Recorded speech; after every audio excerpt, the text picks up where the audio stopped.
And we are live. Welcome back, everybody, to Behind the ToolBelt episode 222. Today we have actually two extraordinary guests. Stay tuned, and we will be back after our short intro from our sponsors.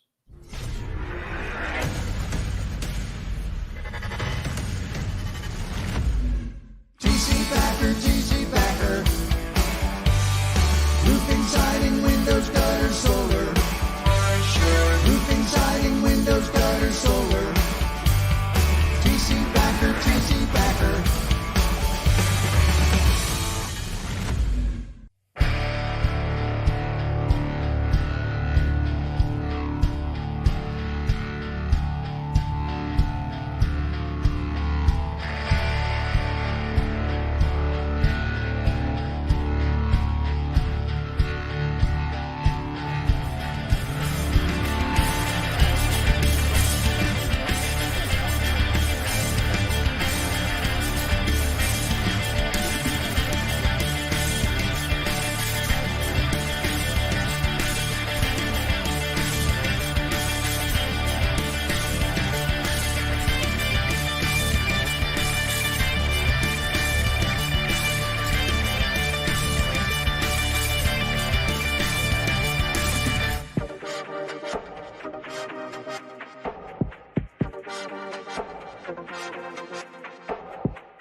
Is your lead flow down? Whether you're a company owner, office staff, salesperson, or installer, you're a roofing rock star. We help you get more leads with custom SEO, Google Ads, and a pro website.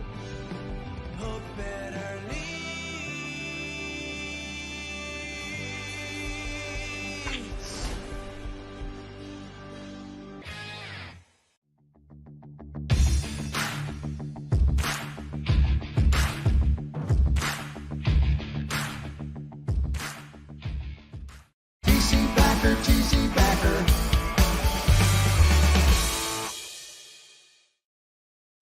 Welcome back. Happy Wednesday, everybody, to Behind the ToolBelt episode 222 on this rainy day up here in the great state of Pennsylvania. Looks like they're calling for rain for the next, 5, 6, 7 days. I think we see some relief from that Sunday. I can usually take about 2 or 3 days of it, but then the fourth day, my psyche starts to, I don't know, get a little weird on me here. But anyhow, maybe I'll go to the tanning salon or something and get some of that vitamin E, C, or D, whatever the hell the sun produces for us. But anyhow, getting back on task here a little bit, I tend to get a little distracted here and there. I guess we are doing a podcast that's live.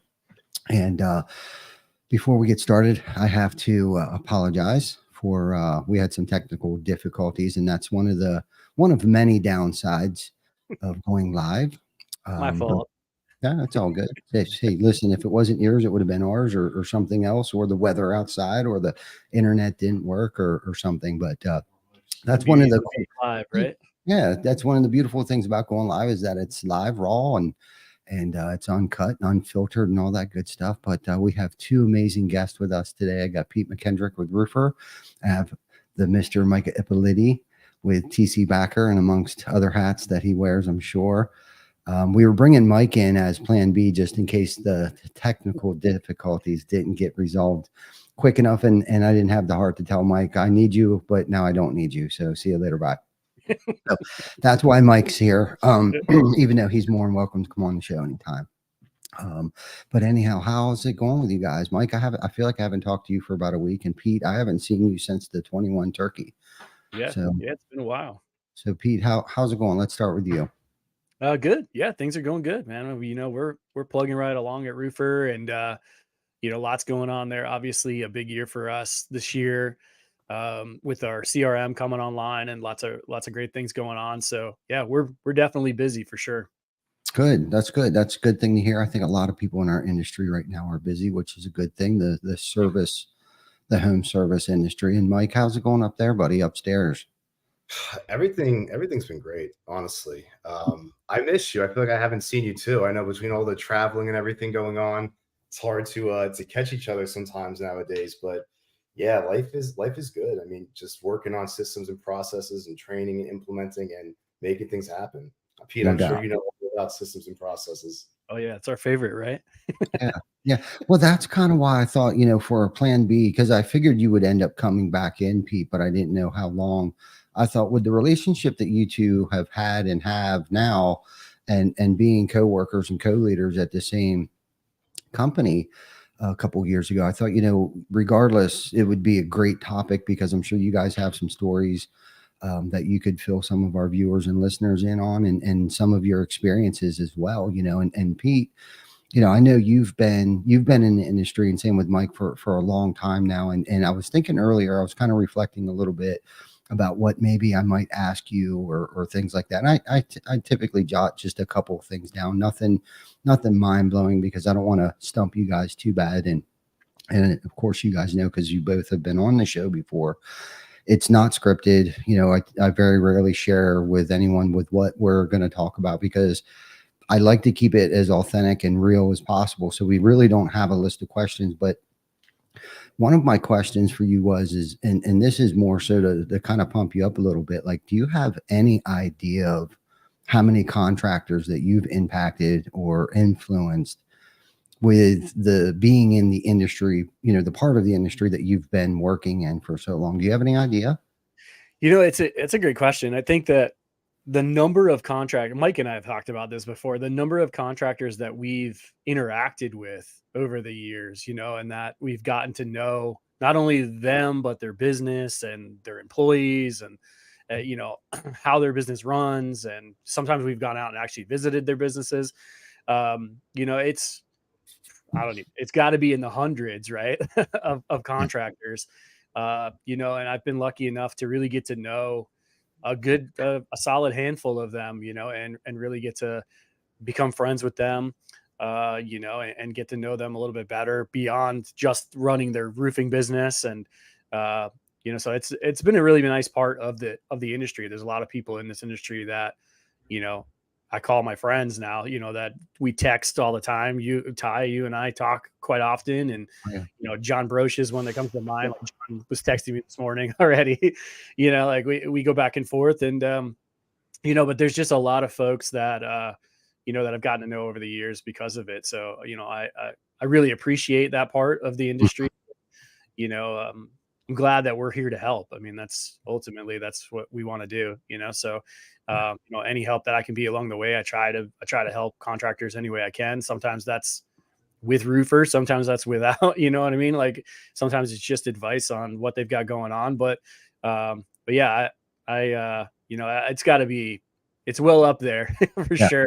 Well, I was thinking it's got to be probably close to 1,000, if not thousands, of contractors. And why I was thinking that was because I know you well enough to know how humble of a person you are, and Ashley, your entire family. Both of you are just great, wonderful people, and I always enjoy our time spent together, whether it's charitable events, whether it's at a roofing conference, or just an afternoon, hey, how are you, text message back and forth kind of thing. And I always enjoy, spending time with you guys.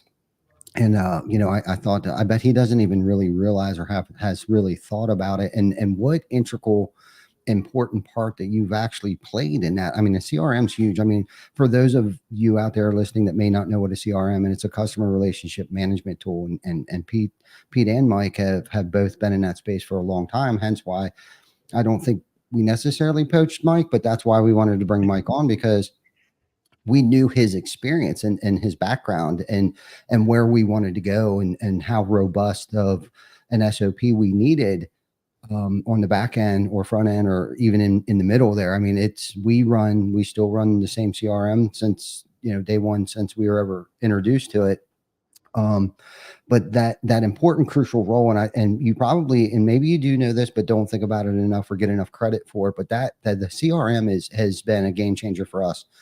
especially probably during COVID, like where things were needed to be more automated, not such, face-to-face engagement and stuff like that, but not just do that, but for us to keep everything in one place, right? The solidarity of it, of, the estimating, the financial tracking, to just follow up to everything. And Mike can probably talk more about, how we have our things set up and why it plays such an important role.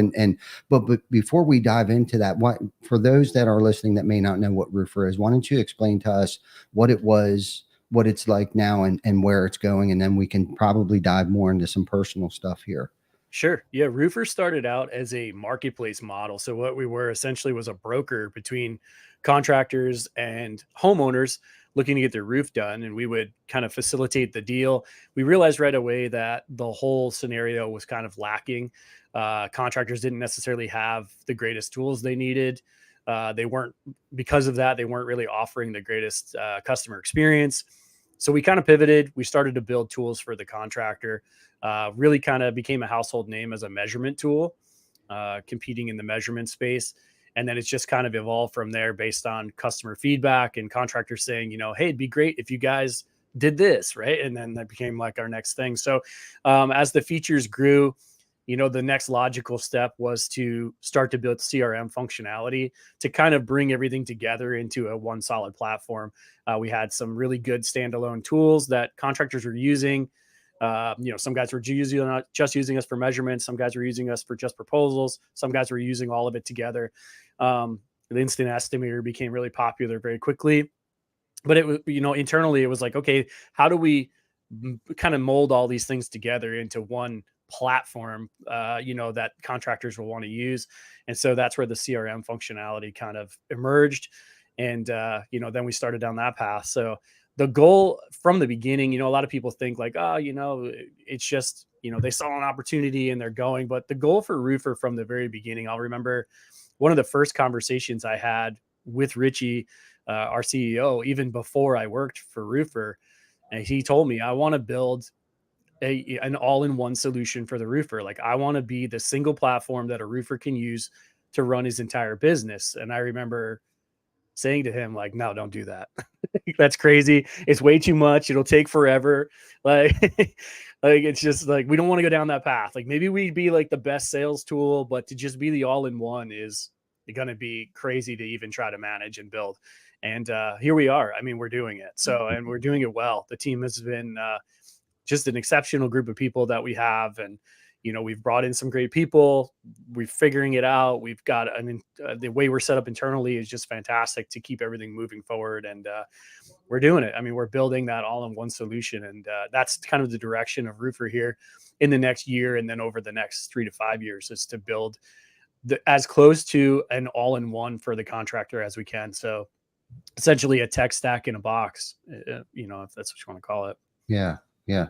No, I love that. I love that. And do you see how do you see the role of technology evolving in the CRM space, and what unique contributions do you hope that it brings?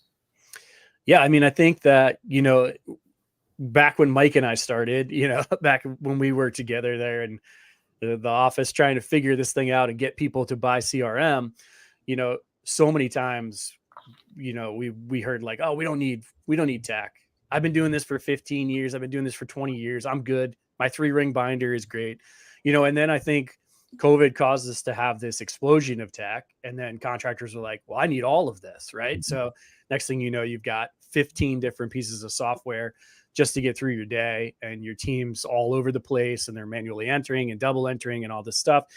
And so I think the biggest contribution that Roofr is going to play, and really the direction tech is moving, is a consolidation, right? Like, let's get away from having 15 pieces of tech. Maybe we have 3, right? Maybe we have 2. Maybe if we're small enough, maybe we can do it with just Roofr, right? Like, we can do it with just one. So I think that's the biggest role. I think that's going to be the biggest role that we're going to play, is that, we're kind of leading the charge on that whole consolidation of tech. Yeah, I agree. Mike, how would you say, you can use TC Backer as an example. How much of a crucial component has a CRM has been for our company or any other company that might be using one or should use one? I mean, it's incredibly crucial using a CRM, having a system put in place that allows everybody to kind of be organized and all in on the same information. And like to piggyback off of what Pete was saying with the industry and consolidation and bringing these tools together, because it's absolutely true that having 5 different apps that I need to open up or need to learn or how to function or how to use in order to complete a job, land a sale, get paid, whatever the case may be. I mean, it's time consuming, it's not cost effective, and there could be a lot of pitfalls when it comes to integrations or duplicate entry, like you were saying. So that all-in-one process, having that where it's still scalable, regardless of the size of the contractor, is extremely important. So for us at TC Backer, we are a larger size contractor, one of the largest on the East Coast, I would definitely say. So we need platforms that can provide the robust amount of work that we perform and put through. And without having stuff documented when we're opening new locations or when we're bringing on new hires or we're expanding the team, without having those SOPs built that follow your systems and processes, it's almost impossible to continue to grow. So seeing somebody who comes from pen and paper in the past and watching them start out slowly with the basics of the platform that Pete and I used to be at, and then watching them succeed into like, wow, I went from being a $3 million, roofer to 5 to 10 million this year, and then so on and so forth. And then watching them grow and expand, and then knowing that like the knowledge that we've gained from working with contractors like you, Ty, asking you questions, learning from you, and then at that time being able to translate that to other roofing contractors and help them grow, help them become better, and just overall create a community of changing the dynamic of what people envisioned a roofer was, right? We're professional. This is what we do. We're tradesmen. We're contractors. And it's just amazing to see the relationships that have been built, the growth between these companies, that they've had exponential growth. And just even at TC Backer alone, since 2019, the growth that has been tremendous, and you're leading the charge on that. And the systems and processes that we're putting in place are really fundamentally helping us continue that mold. So no matter what we do, where we go, how we pivot, we've always got a game plan.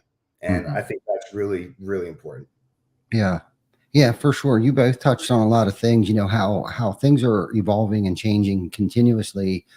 And if you're not willing to make that change and adapt to these changes, whether it be with technology, especially with technology, without technology, and it could be from a roofing aerial or instant quote or to whatever it is, social media marketing, right? Like, because I know there's still some contractors out there that don't use social media. I know that there's some contractors out there that don't have, a CRM. Shit, there's still some roofers out there that are hand nailing nails, which, I mean, there's no downside to that either. But I think for, efficiency and streamlining and production wise, I think it could be a cool little niche, hand nailing, shingles down. But I think as far as a production standpoint of things, it's not a very timely thing, especially when it comes to installing a roof under, weather conditions or holidays approaching or time frame, time management sake in general. I just don't think,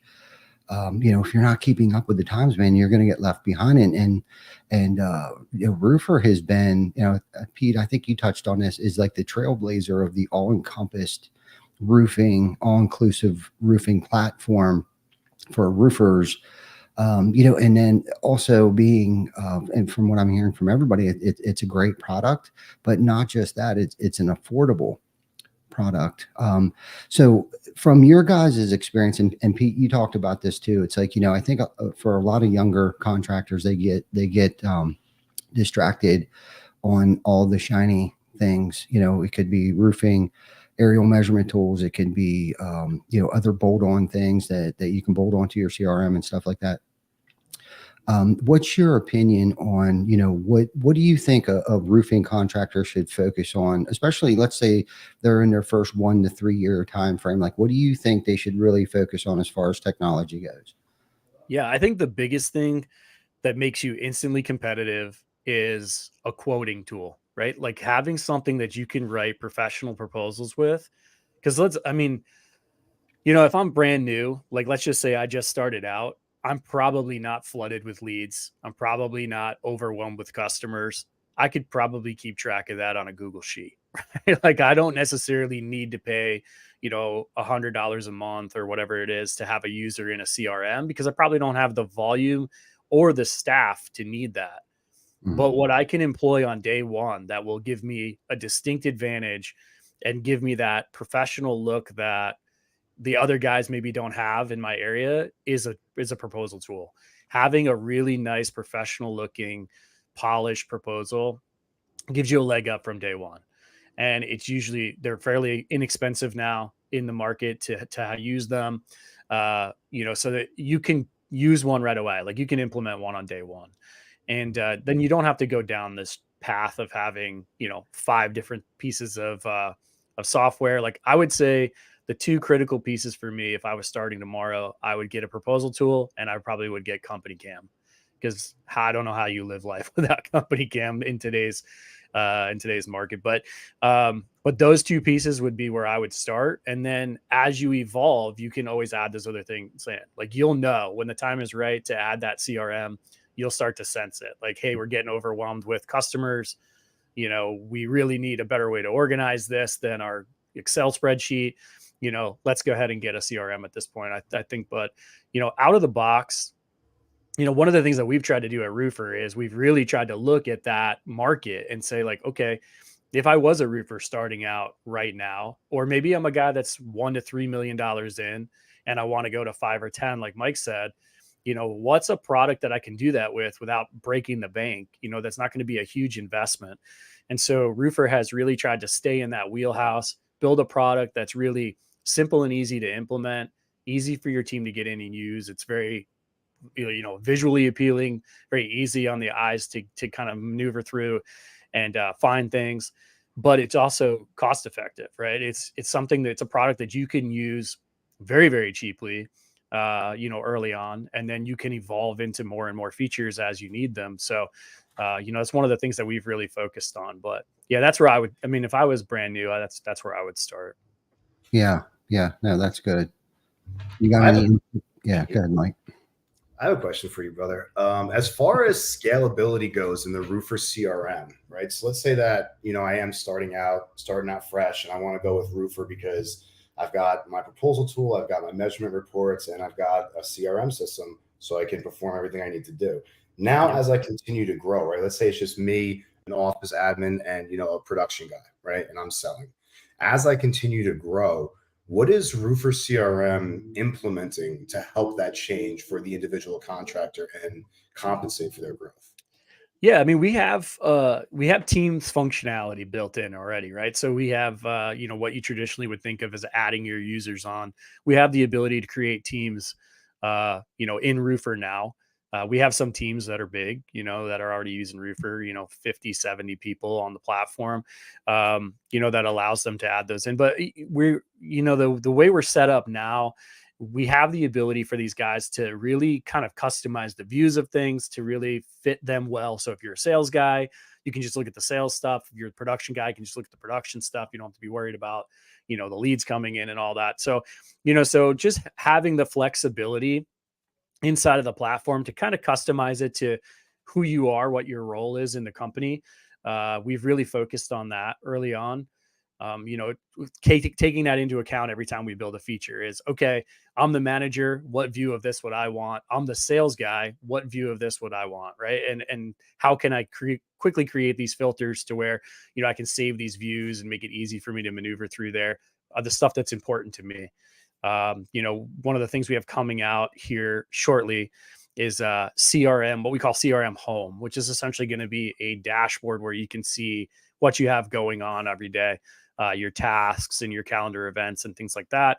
And that'll be flexible for like the sales guy and those guys to really see like what they have going on every day. So a daily plan. Yeah, like exactly. Like a to-do list, right? Like it's more or less like, hey, like I want to know what I have to do. And really that came from a lot of customer feedback, people like Ty saying, I want to be able to just quickly look and see who on my staff has overdue tasks and that I can find out why. Like, why are we behind on these things like that. A lot of that feedback coming in. So, that's where that kind of arose from. Oh, that's great. That's great. I was sitting here thinking when you both were talking, one of the coolest things I like about having a CRM, and Pete, you were talking about, early on, you could basically keep track of everything on Google Docs or Google Sheets and Google Calendar and stuff like that. And literally we did that, early on. Like, we essentially built our own CRM through Google, and it's possible. But I think one thing that a lot of contractors, especially early on, don't understand: overhead. And the thing that I like about a CRM is when you're building out that quote or that macro, that estimate actually has your profit in it, your overhead in it, sales commission, and I mean everything. And you can make whatever you need visible to the salesperson, the production team, the admins, and all that stuff when you're building out that quote. And the one thing that I thought about sometimes you got to spend that little extra money, not necessarily to make money, right? Make more money, but to save money, right? So, and I feel like a CRM, and especially where Roofr's going right now, explain the macro process / estimating, process. Like give us a little high level overview of what that looks like. Yeah, well, and I think you touched on it. The biggest advantage, I think, to a CRM and a quoting tool like that is the standardization, right? So now, if you go out and quote a job, and I go out and quote a job, and Mike goes out and quotes a job, we're all quoting the same way, right? It's not, you have 20 something years of experience, so you're looking at it one way. I worked last week at Chick-fil-A, so I'm looking at it completely different, right? So like this way I can come right into your organization and I immediately can figure out how to quote just like you quote, because now you're able to take everything that you've got from years of experience and being able to quote a job and knowing, how to be profitable, and you can put it into these templates. And so that way now I'm just choosing a template, right? And everything's built in.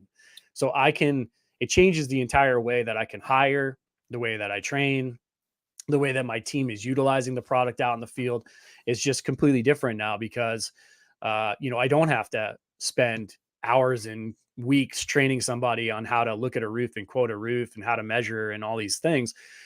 So it's made it so much quicker to get the team up to speed when you have new hires.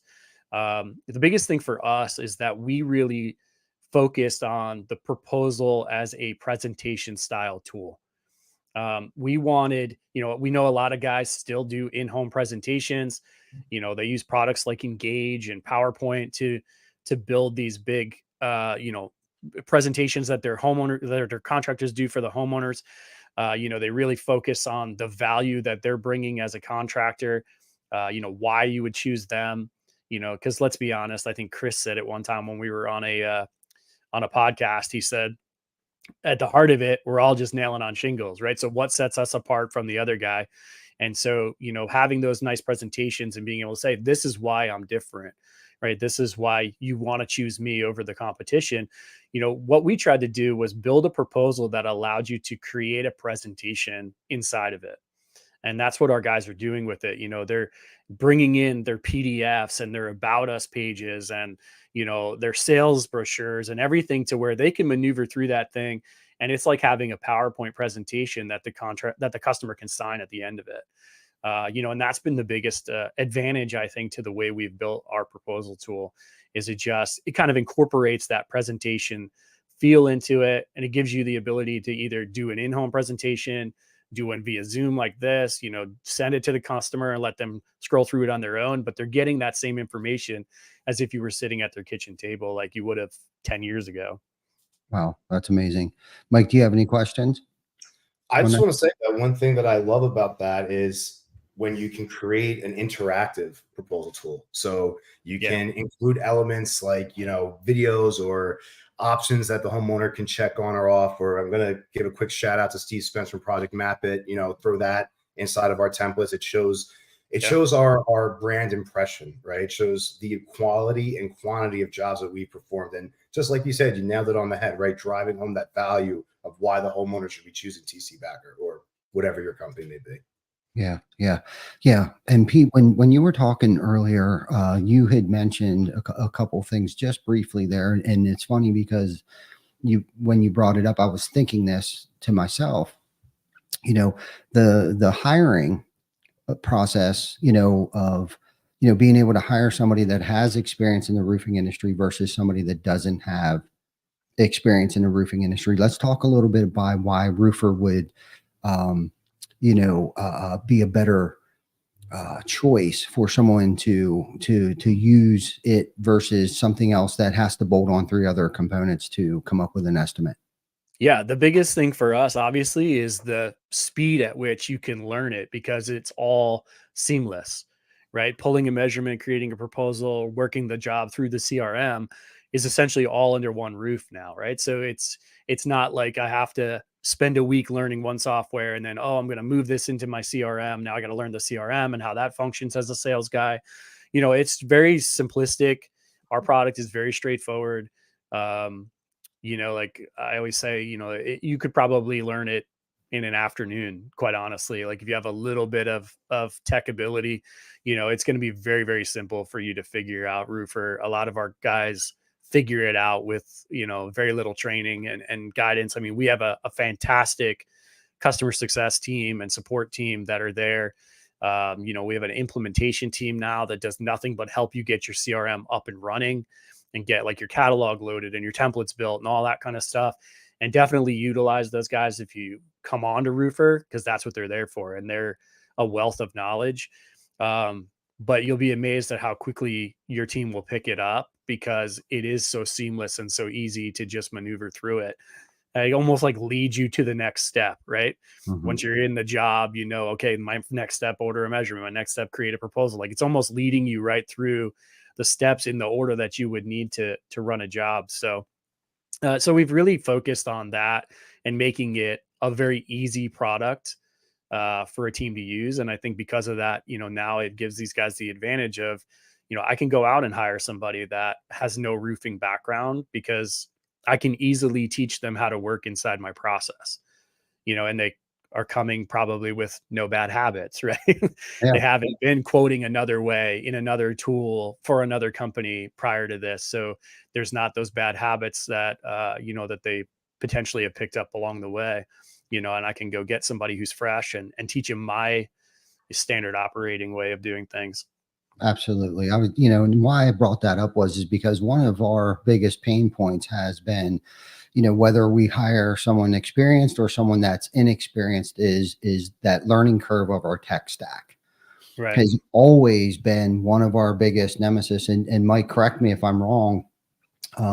But some of the tech stack doesn't even communicate with our CRM. Sometimes we have to still manually put stuff in there, but it sounds like you guys and what Richie's vision was early on. And I'm sure a lot of people doubted it. And you mentioned a little bit earlier, like, wow, this could be a huge, heavy lift, but it sounds like you guys have made, leaps and bounds and strides to get it where it's at. And it sounds pretty cool.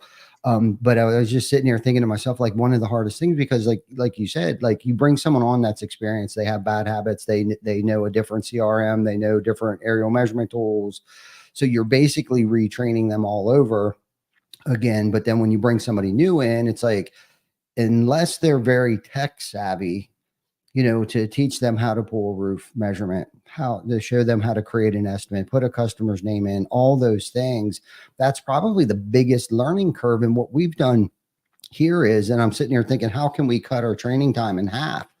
Right. So we've came up with this, what we call the incubator, which is kind of a joke because in school we hatched eggs and you get to watch the embryo turn into a chick with the light behind it. You can kind of see it growing and eventually it hatches into a chicken, right? So we got like a 30, 60, 90-day incubator, which I think most people probably get through it pretty quickly, like 30 to 45 days. And we invest that time into them up front instead of dealing with, proposals being messed up for the next 3, 6, 9, 12 months, because that's probably the biggest thing. And I think that's where a lot of contractors get a bad name of like, people saying, salespeople saying, hey, they didn't pay me.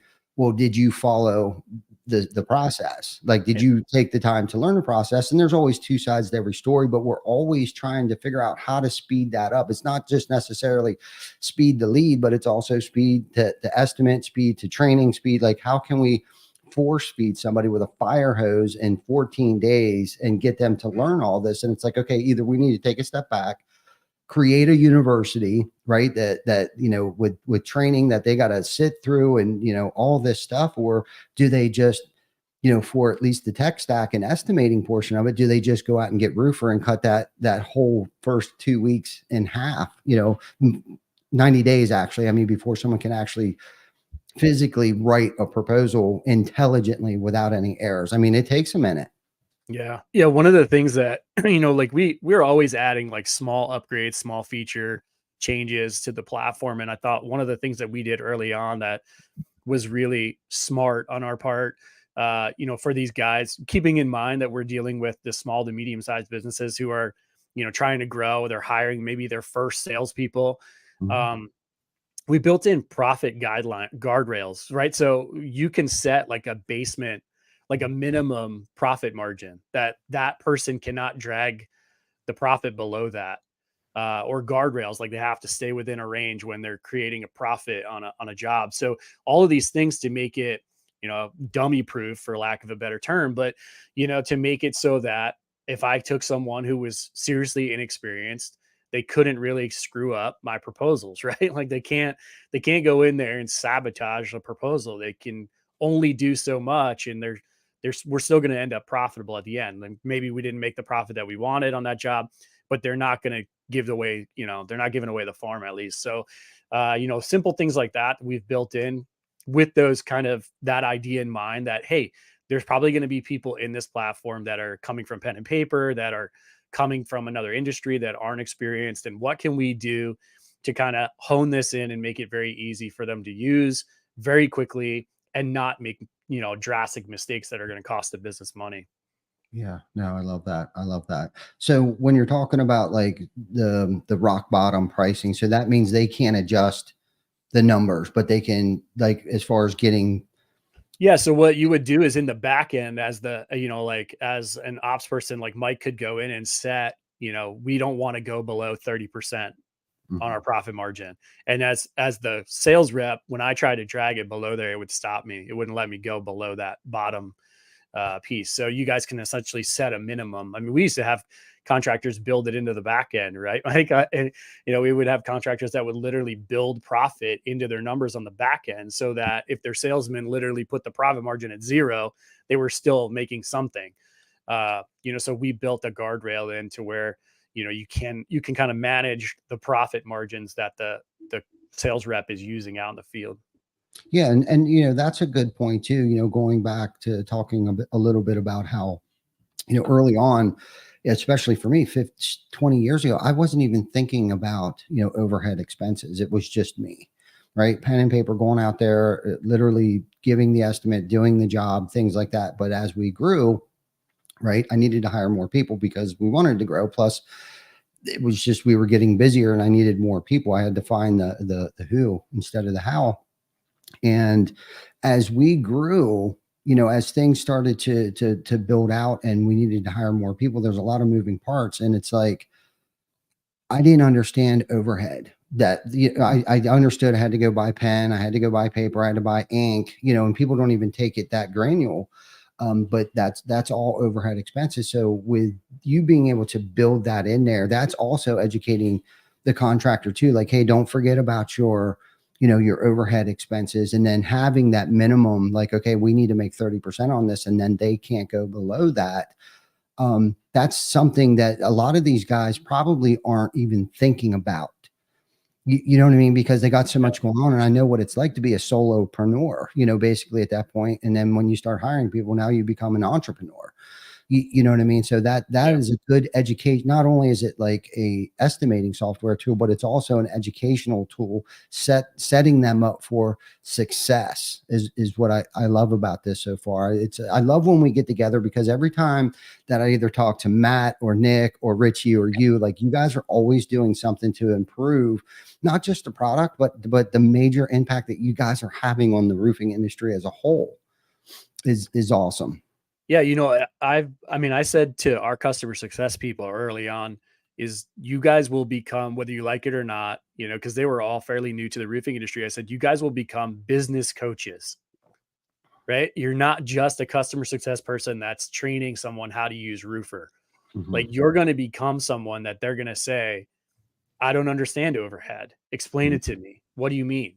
Like, I'll never forget probably one of the most impactful conversations I had with a contractor early on in our days, when Mike and I were at the other CRM, is I remember having a conversation with a contractor and showing him job costing. And I asked him what his profit margin was. And he said to me, what do you mean?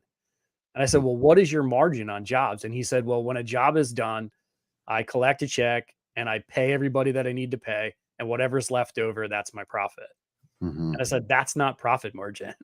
Right. And then it was an eye opener for me, because I realized that these guys were people who had built a business off of reputation and off of really just knowing production in and out. But at the heart of it, they didn't really understand how to run a business. Right. And I think that's one of the biggest things for, like, you have all of these people at all of these platforms, all of these sales, these tech platforms in the industry. And I often say to contractors, utilize them, leverage them. Like, you're one contractor. Maybe you're talking to, you're having lunch with another contractor. That's two contractors had a conversation today. My success people, sorry, made balloons come up. My success people are probably talking to 6 or 8 contractors today, one person. And we've got a handful of them, right? So we're probably talking to 50, 100 contractors a day, right? So think of all of the information that we're taking in, all the different ways that we're seeing people run a business, all of the successes, all of the failures that we're seeing, right? So we become a wealth of knowledge by default. Any of these guys that have been in the business for years and are working at these tech platforms are just a wealth of knowledge of how to properly run a roofing business, because they see it. Like, they live it. They talk to these guys every day, and they know that one guy is an expert on profit margin and the other guy has no idea what profit margin is. Right. So, take advantage of those people if you don't, right? Leverage those customer success people and those implementation people, because, I'm blown away all the time by our people internally who I know have come from no roofing background, and to see the conversations that they have now, they're experts on the roofing industry, right? They're experts on running a roofing company. They understand the ins and outs and all the intricacies of creating proposals and what gets a proposal signed and what's needed in it. It's crazy how much information they're able to take in, and they definitely are underutilized for sure.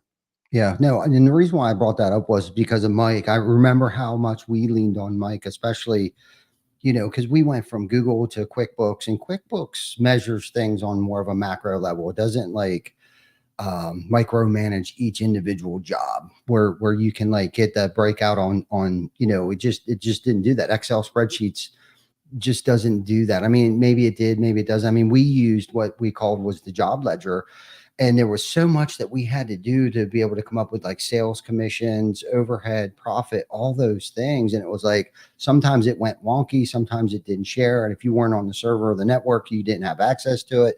It was all of these things. And then when we were introduced to Mike back in 2019, he had opened our eyes to so many other things and the simplicity of what a CRM could do for us.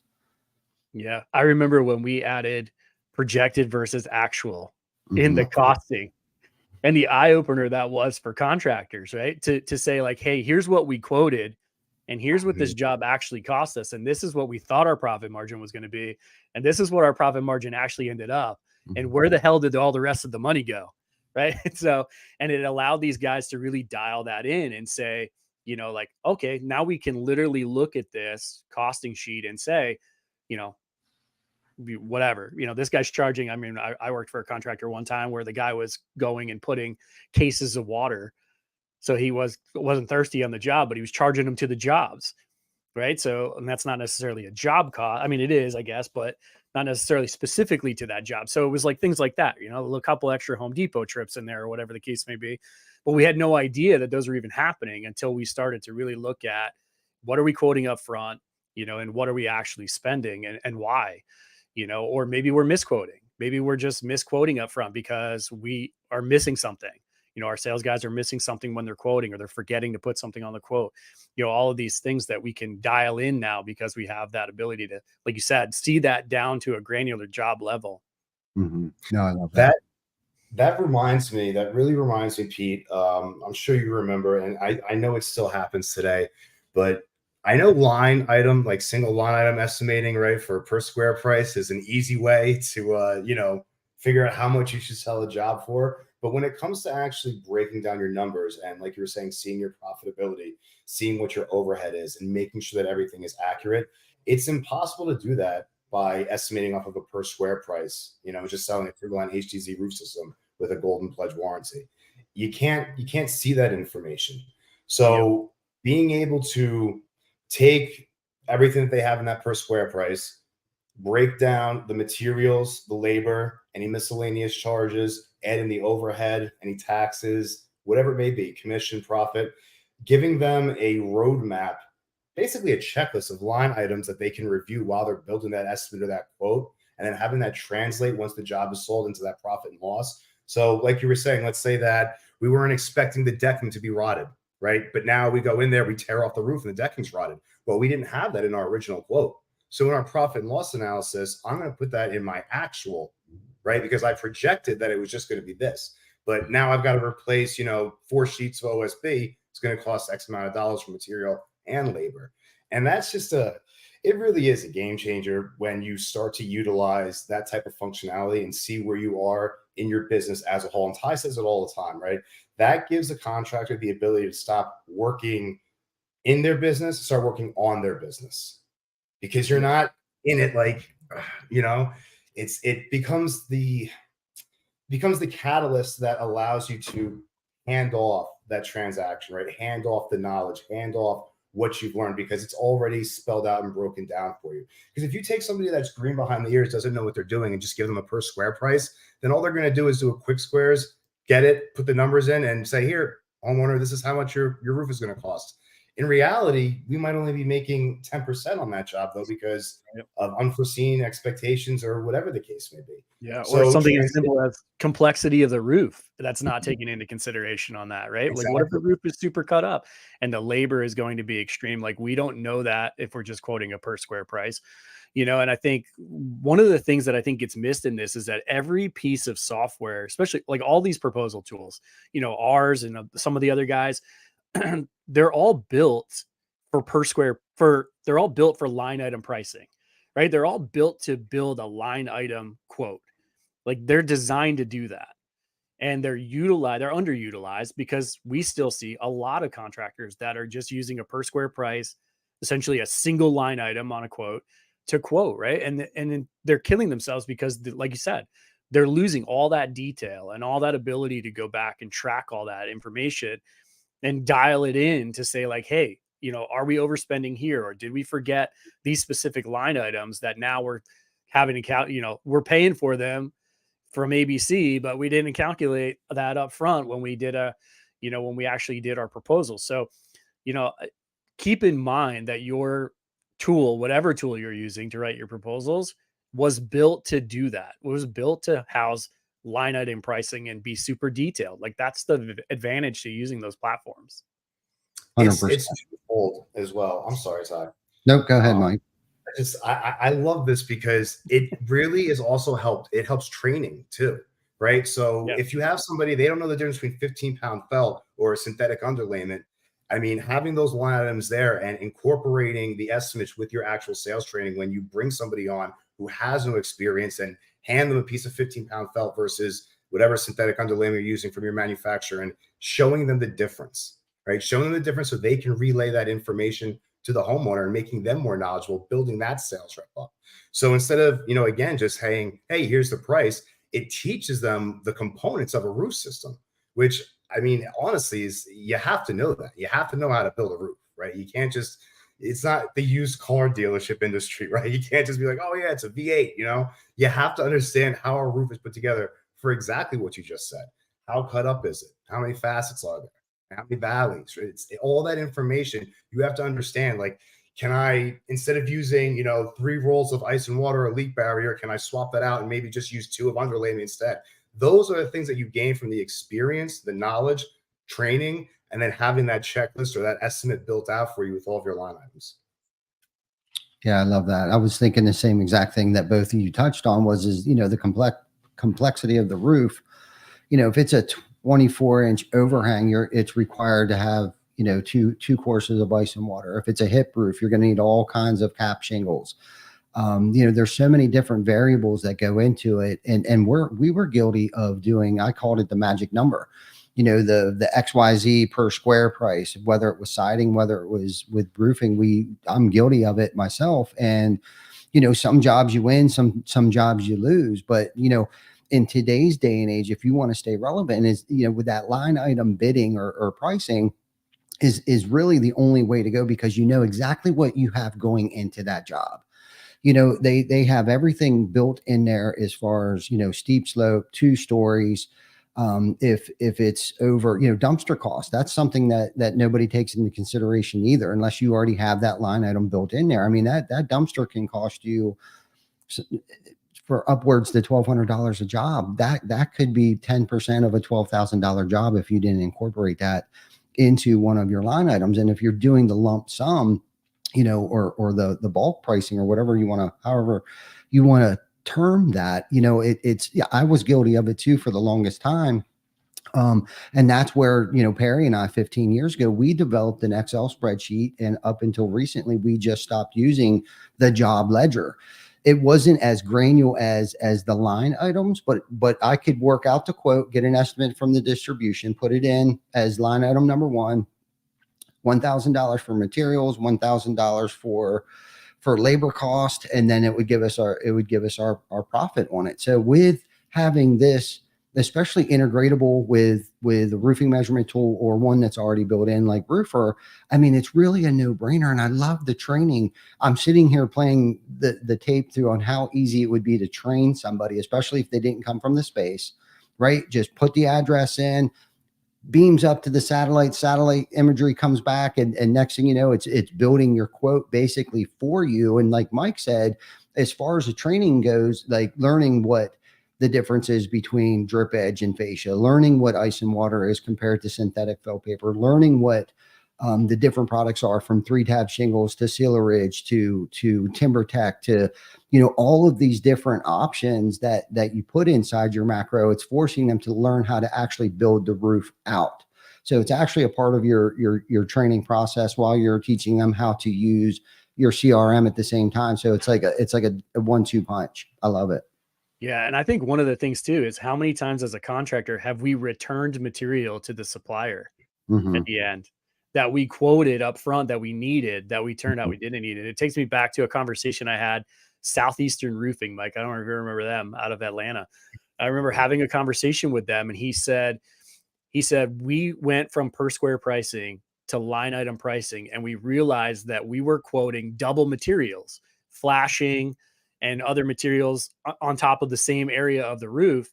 And when I went to line item pricing and realized I could pull that out and subtract that because I was putting flashing there or whatever the case may be, he said, I ended up saving the company $70,000 in 12 months, because now we weren't over quoting what we needed, because we were able to see, okay, we don't need it there because we're putting a different type of material there.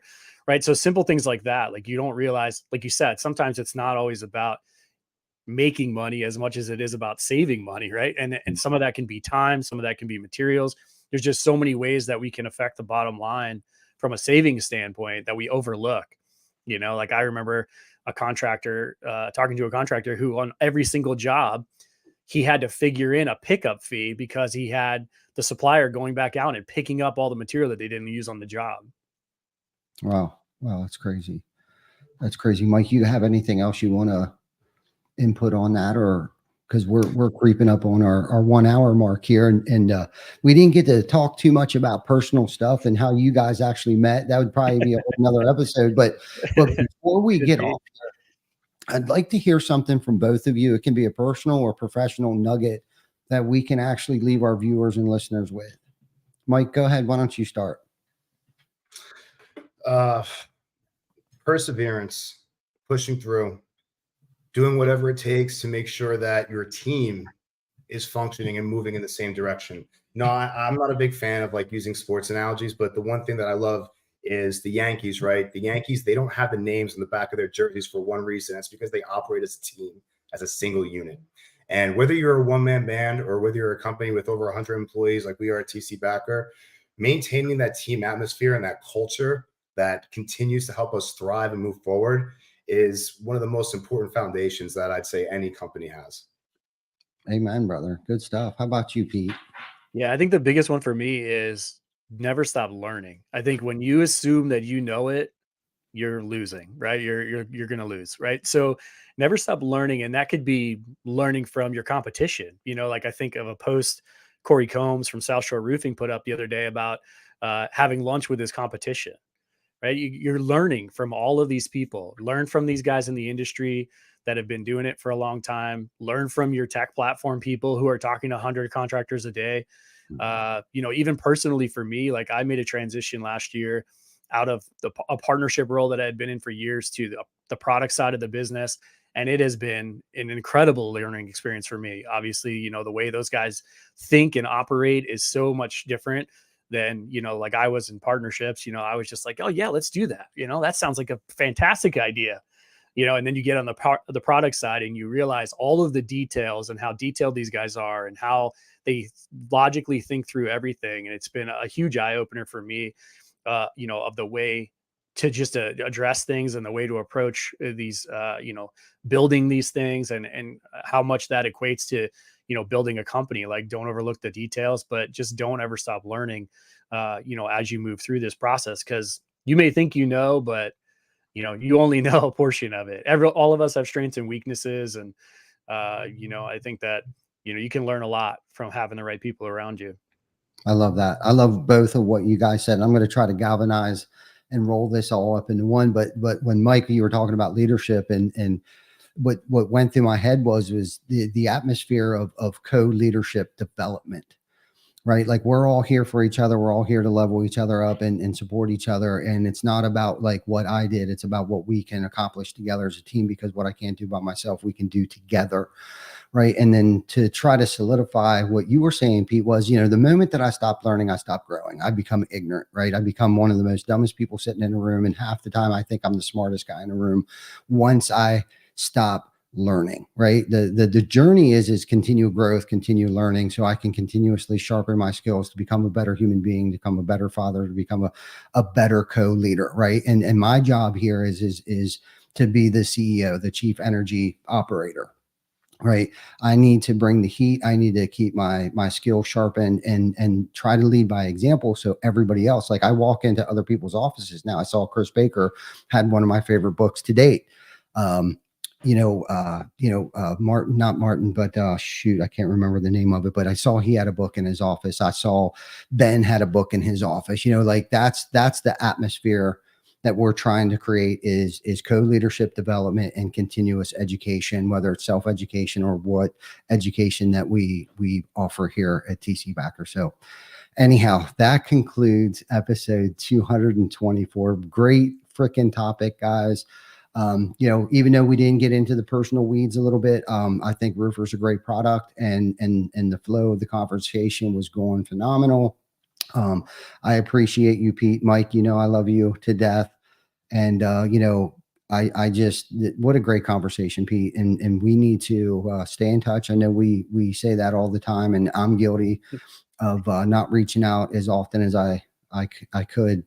But before we get off here, I always like to plug the, behind the tool belt. Make sure you like, love, share, comment, leave a review on not Instagram, but YouTube, Spotify, Apple, Google. If you haven't subscribed, please do that the moment that you get off here. And then I think Matt Radford put a link in there to be able to subscribe to Roofr. So if any of our viewers are out there, make sure you go back through the comments and like, love, subscribe, sign up. Matt Radford. I'm not sure if he would be your liaison or if Pete would be, but I'm sure there's somebody over there at Roofr that would be more than willing and capable. Yeah, I think that's the link to the podcast, to our podcast. So yeah, Oh, in there. okay. Well, what's the best way to get a hold of you guys, Pete? The best way is just, to hit us up. Any of the sales guys can help, or you can hit up myself, Matt, Richie, Nick, any of us on Facebook. Even if you guys are on there, like, you'll always see us active in the comments and the Facebook groups and stuff like that. Any way you can grab any of us, just, we're always here to help, right? We're Okay. always available. Would it be www.roofr.com? Yep. Or I'm Okay. Pete at Roofr. Matt is Matt at Roofr, right? So you can hit any of us up. It's a pretty simple way to get in touch with us. But yeah, we're always here to help. Love it. Love it. Love you guys. All right. Well, thank you for hanging in there with us, man. And hopefully you guys enjoy the rest of your day. We will see you next week for episode 225 of Behind the Tool Belt. Thanks for tuning in. Thank you, guys.